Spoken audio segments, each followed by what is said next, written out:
Ladies and gentlemen, today is February 25th, 2014, and this is the KNKL Show, episode 169. I'm your host, Kenan Lafferty, and this is where we learn to be better artists. This show is where we learn to do that. And today we're going to be continuing our series of From Beginning to End with the marketing art that I'm working on for Diablo and the upcoming release of Reaper of Souls, featuring the monks. And for those of you who have not seen the first two episodes, this is part 3. Go back and watch them. It should be 168 and 167 if you want to see how we've gotten to this point right here.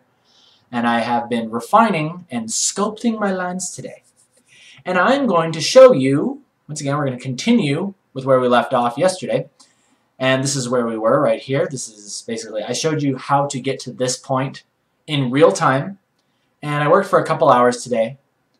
And I'm going to show you my progress via time-lapse. And I'm going to talk about various things as we just go through this.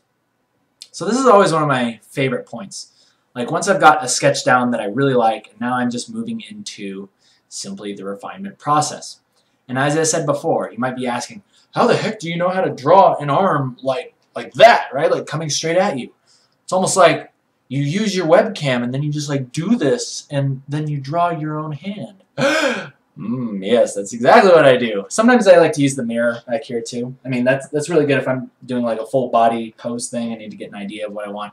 But for the most part, what I really like about having a webcam is that it simulates that like super foreshortening and like the exaggerated hand like being bigger than my head type thing. I really like that the camera can help you out with those things, and it just really just lays down exactly how the muscles and everything lines up. And you can see basically that same exact muscle structure and everything is being reflected right into our sexy monk lady. And I do have a very feminine body, so it comes in handy for drawing girls.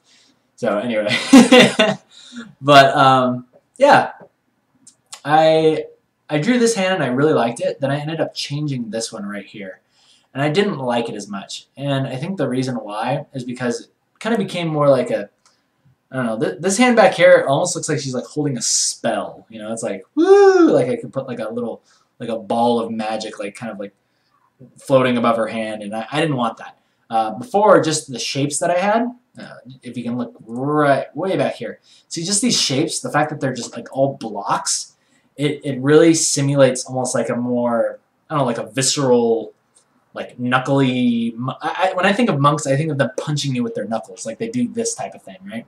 So they're very knuckly, yes, knuckles. Knuckles are a good thing. And we weren't getting as much knuckles in this area here. So I tried it out a couple times, then I ended up just going back, grabbing that other hand, remember, because I always talk about whenever you're making changes to your art, always duplicate it. And the shortcut for that is Control-J. Control-J. Don't forget it.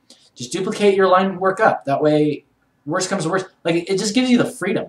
It gives you the freedom to experiment with whatever you want to do, and then heaven forbid you make a mistake, you can just delete it and go back to the old one. Anyway, continuing.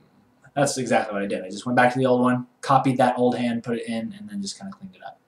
I don't know what the deal with this thing is. I don't know if that's just like the brush being picked up in the with Cam Studio or what, but I'm not used to seeing that. But anyway, another thing that I decided I wanted to do after yesterday was, in my original concept of the monk girl, I liked the fact that her hair was a lot more close to her head, right? It wasn't like sticking off like some crazy anime chick. And I've been finding myself like favoring more things like this type of hair, because it just feels a little bit more natural. It feels like it's actually laying on top of a skull. Whereas this, you know, back here, it looks like something out of like an anime, right? It looks a little bit too, I don't know, and I wasn't liking the shape. Like, what am I drawing? Emma over here? Like, that's Emma's 3 spikes. I need to, too much comics. Too much of the style, like I said. Too much of the secret sauce, the secret ingredient will kill the recipe. So, decided to dial that down a notch. Take it down a notch. So let's go ahead and continue with where we were, because we did jump back a little bit. Okay, I think I was, yeah, here I am, refining the hair. Kind of knocking it down a little bit, bringing it closer to her scalp. And, yeah. You'll notice that I'm working very heavily, I'm just sculpting and just focusing on values. And I'm not painting with white. That's something that I went into yesterday. This is all one layer, and the whiteness is basically, it's just transparent. It's just transparent. You can see through to the light gray background. I'm not painting that light gray on there. And the reason I don't do that is something that I will be going into in the future, as well as something I have explained a little bit in the past, specifically last episode. But yes, I am working with the brush and eraser only. Brush and eraser only. Do not paint white. It will not work for this technique specifically. If it works for you, go ahead and work it. But for this technique, you need to paint and erase. Sculpting. Sculpting. So, there I am warping the hair into place more properly. And really, the biggest thing that I was paying attention to was just this expression and just like getting. I love making a girl like look super like aggressive and yet attractive at the same time. So that was something that I really wanted to capitalize on with this. You know, like make them look attractive and still like aggressive and kind of ticked off. But no, it's almost like it's a very subtle way that I like to do it, because I know that like some people, they do the thing where they just, you know, they'll make them have an angry face, but then they just have like these big old like collagen injected lips and like giant eyelashes, and you know, they just give them like a freaking Barbie face, and then they have like no wrinkles. There's no like wrinkles happening in the nose, no eyelid things. You know, it just looks really plasticky and it looks really fake. So I try to, I don't know, I really believe that I can find beauty in any face. Like there's just beauty in all faces, and you just have to like, it's just the way that you look at it, the way that you portray it, the way that you illustrate it. So yeah, that's what I really like to do. And not saying I'm perfect at it, but it is something that I like to study and improve as we go on. So anyway, and you can see right here specifically, I want you guys to look at what I do with the eyes right here. So see how those eyes were like that? Like see how the eyelid goes in? I go in and I do a little bit of refinement. And this I will go into in detail once the time lapse is finished. But yeah, did I go back too far? Shoot! Fixed up the hair right there too. Changed it up a little bit. Fixed the flow. Okay, so right there, see that? I added in that little pocket of light that your eye catches. And I think that really helped to, it was such a small change, but it made a huge difference. And that's what I really want you guys to understand, is when you're drawing faces, pay very, very close attention to how you draw the eyes, because I think probably about 80% of your expression is going to be seen in the eyes. Like, the difference between your eyelids being like this and like this will make a huge difference. Like, just how much of the eyelid is covering the pupil will tell us a great amount of what emotion and what expression your character is doing. So, yeah, you just got to watch out for that. And feel free to play around with it. That's what I'm doing, just sculpting the lines, opening the eyelids just a tiny bit, or closing them a little bit, bringing the lower eyelid up a little bit so it looks a little bit more like she's wincing, you know, like this cheek, or she's kind of gritting her teeth, and that's going to push the cheeks up. Like when you grit your teeth, you can feel your cheeks tighten, and they push your eyelids up. So those are the types of things that you want to make sure that you're portraying and illustrating.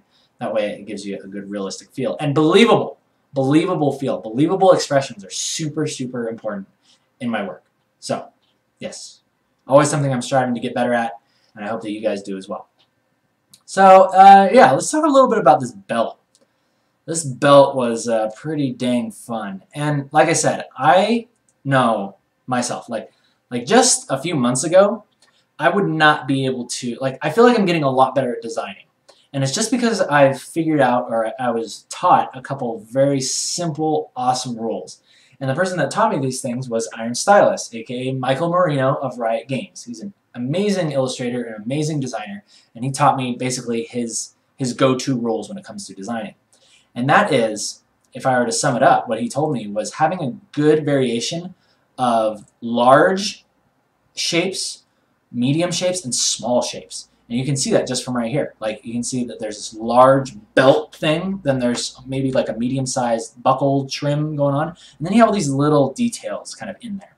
And when your eye looks at these things, when your eye looks at something that has a good variation of large shapes, medium shapes, and small shapes, it really just, I don't know, it's very pleasing to the eye, as opposed to a bunch of little tiny intricate details and everything's like super textured and maybe just like big shapes everywhere. Like, you know, it's all about that variety. It's all about the range of shapes that you're using. So that's basically what I was thinking about while I was designing this belt. And just kind of letting, I don't know, letting my instinct flow, whatever you want to call it. Here's a great example right here. This is probably the best example I can give. Okay, so see large shape right there, medium right there, small going right through. That's what makes an interesting design. That's basically it. That's all I think about now is large, medium, small. As long as you get that in there somehow, then you're good to go. And you'll notice another good example of this is it's not just in the necklace. It's also happening throughout the entire character. You know, like, see there's a lot of detail happening within this hood, right? But then once we get to, like, the chest area, you know, whatever's covering her boobs, you know, like, there's not like, little intricate details, like, going throughout that entire shirt. This is what we call an area of rest. Not an area of breast. Well, it is an area of breast, too, but an area of rest. And then you go back down to all this detail and stuff with the belt buckle. And then if I were to continue drawing this character, the legs would have another maybe large piece of fabric covering them, so it would be another area of rest. So, yes, things to think about. These are the things you like to think about. Continuing. So now I'm just refining, kind of cutting away and kind of cleaning up all those edges and stuff. Placing it back into, oh, you'll notice one of the first things that I did before I started refining this was I cut it out from the background. And I did this just so I could kind of pay attention and just focus on one character at a time. And I'm going to do the same thing with this monk guy freaking kicking this demon in the throat back here. Probably can't really see it right now, but rest assured, he's going to be there. And I'm going to do the same thing. I'm just going to lasso him, focus on him, drop him back into the scene. And, I don't know, Malthael and all the other little demons, I don't know. Those, at that point, it's kind of like backgroundy stuff, so I might... Malthael will probably be on his own layer, but I'm going to add like little demons. You can see a little pitchfork right there. And, yeah, I'll probably just work those in with the background. But I was really happy with this. I was really, really happy with this. Like, this face right here and just the way that this girl looks was kind of what I was hoping to get yesterday when I did the real-time demo for you guys. But what I didn't realize is that getting to this point takes quite a bit of time. It does. It really takes a couple hours. It's not something I can just bust out in 20 minutes, even though I'd like to. So, that concludes the time lapse. Now let's go ahead and jump into Photoshop and have a closer look. Have a closer look and review everything that we talked about today. All right. So, we're going to start with our first thing here. I'm going to make a couple notes as we just go through here. Okay? Make a couple notes. So, this is where we were, right? Or this is, let's see, can I actually jump between these? Okay, so this is where we are currently, right? This is where we began in the morning. Is it? Oh yeah, minus the hand. The hand was a little bit different. But, yeah. Like, I think really the big differences, the big things that I focused on with the face, let's go ahead and zoom in on the face. The things that I focused on with the face were, oh, that's not even the latest one. That actually is not the latest one. That is the latest one. Okay, so I can actually just do this. So a couple things that I've noticed is I brought the eyes up. To be a little bit more consistent with the original concept that I laid down. I raised this lip up just a little bit, right? I'm going to give her a little mustache. But I raised this lip up just to give a little bit more of a snarl thing going on. And then I added in this pocket of light that gets caught by your eye. In most cases, whenever the light is shining at you. You'll notice this in a lot of photos. There's a really cool thing that happens in there. And when you capture that in a character, it makes it look really awesome, really believable, as opposed to what we had before. But anyway, let's go back to the beginning and let's just kind of jump through them. Okay, so this is what we started with. And a couple things that I'm seeing here are like the general idea is there, the general expression is there, but now it just comes down to rendering it out to the point where it looks like a believable human's face, right? With a little bit of that stylization in it, because this has a lot of style, right? This is still a good face, but I wanted a little bit more of that realistic property to it. So let's continue. So now we move to this point. Okay? So from here to here. A couple things that really helps your characters to look more real is, again, don't give them the big old, Super Saiyan Goku hair sticking out the side. Bring it close to their head. Make it actually look like it's laying on top of their scalp. Like there's a skull and a scalp there, and the hair just lays on top of it without an egregious amount of product needing to be applied to it. So, okay, so you can see exactly why I changed this expression here. Look at these lips. We went from this to this. I raised it up just a tad bit, and I put this little detail in there showing the division of the teeth. See? Super, super simple stuff, and this is why I want you guys to pay attention to this, because this is the stuff that I pay attention to. The smallest little changes will make a huge difference in your character. Also in the eyes, look, I widened them just a little bit, made them a little bit bigger. I think I did something with the eyebrow too, maybe. No, I do that in a second. Okay, so now I'm going to probably do that thing with, okay, what actually changes here? I don't think much changes there. This might be the belt or something. No. The belt does change there. I think this is where I was focusing on the chest, actually. Yeah, this part I was focusing on the body.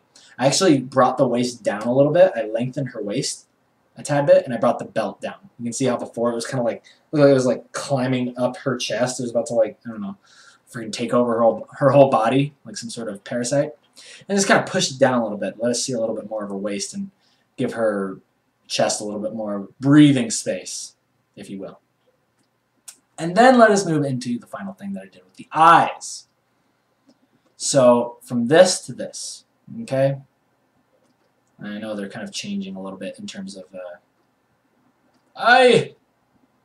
changing a little bit in terms of their positions. But anyway, specifically look at that pocket. Just look at the difference that that makes. Putting that little pocket of light in there, and then a little bit along the eyelid. A little bit of that along the eyelid made a huge difference for me, and I really, really liked it. And then I finally got to that point where I was like, yes! This was the face I was looking for. And now I want to go into one final thing before we end today's show. And that is, I told you that this took me a couple hours to do, right? But really, the way that I work is it's imperative for me to not work constantly. I've told you guys this so many, many, many times, that I work for 26 minutes, ideally. Sometimes I go a little over because I'm like, oh, I'm really into it or whatever. But ideally, I set a timer on my phone for 26 minutes. I go until that's over, and then the rest of the hour, I'm resting. The rest of the hour, I get up, I walk, I go get some lunch, lay on the ground and like massage my back, like with this freaking racquetball thing. There it is. See, because as an artist, you naturally develop problems with your muscles because you're using your hands all day. And those problems that start in your hand, if you don't rest properly and stretch properly, they will go up your arm, they'll go all the way to your back, and you'll start to have back problems. You'll just have back pain and just muscle issues normally, right? The key is, again, resting. Resting, walking around, stretching, and then I just put this, like, these things are great. Like, I highly recommend you guys get one of these. Get a racquetball, and then just put it on the ground, and then lay on top of it. Like, just lay down on top of it with your back, and then just move it around. It's really cool. Basically, you just massage your own back.